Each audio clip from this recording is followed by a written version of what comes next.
আজ 13ই ফেব্রুয়ারি 2025 জিএমএম ডিস্ট্রিবিউটার্সের তরফ থেকে আমরা এসেছি আরান্ডি। এটা আমাদের এবারে প্রথমবার জ্যাকপট দিয়ে আলু চাষ হয়েছে, আর এটা ধান থেকে আমাদের জ্যাকপট দিয়ে আলু চাষ হয়েছে। অলরেডি ওই নদীর ওপরেও খালের ওপরেও একটা চাষ হয়েছে, সেটা মেনটেনেন্সের অভাবেই আমি বলবো, মেনলি গাছটা খুব একটা ভালো হয়নি, কিন্তু এই দিকের গাছ খুব ভালো হয়েছে।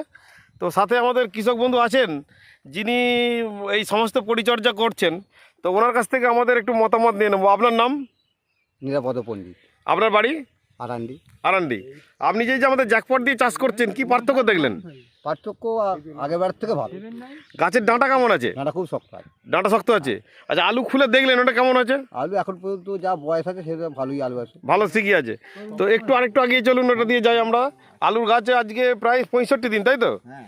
তো আমরা আরেকটা ভুঁড়ো চেক করবো। এটা তো দেখেছি, এটা লাইভ চেক করবো যে আলু 65 দিনে আলুর গাছের বয়স কীরকম হচ্ছে। এটা একটা দেখুন, তো শুকনো ভুঁড়ো আছে। বয়স হয়েছে। হ্যাঁ, এটা শুকনো ভুঁড়োতে দেখুন তো সামনের দিকে আলুটা একটু খুলুন, একটু যেমন খুললেন, একটা খুলুন, আলু খুলুন, একটা মাটি সরান একটু হালকা করে, মানে লাইভ আর কি, কারণ কোনো সাজানো ঘটনা নয় আর কি।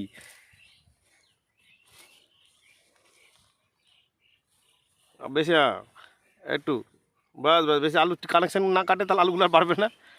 আলু সাইজ কীরকম হয়েছে? আলু সাইজ এখন পর্যন্ত খারাপ, ভালো হয়েছে। 2 মাস 5 দিনের গাছ তো, হ্যাঁ, অনেক টাইম আছে। অনেক টাইম আছে, এখন 1 মাসের উপর গাছটা বাড়বে, এই সবে বাড়বে। আলু ধরেছে 1 2 3 4 5টা আমার চোখেই পড়ছে। হ্যাঁ, 5টা চোখে আছে, এবার নিচে আছে, নিচের দিকে থাকবেই।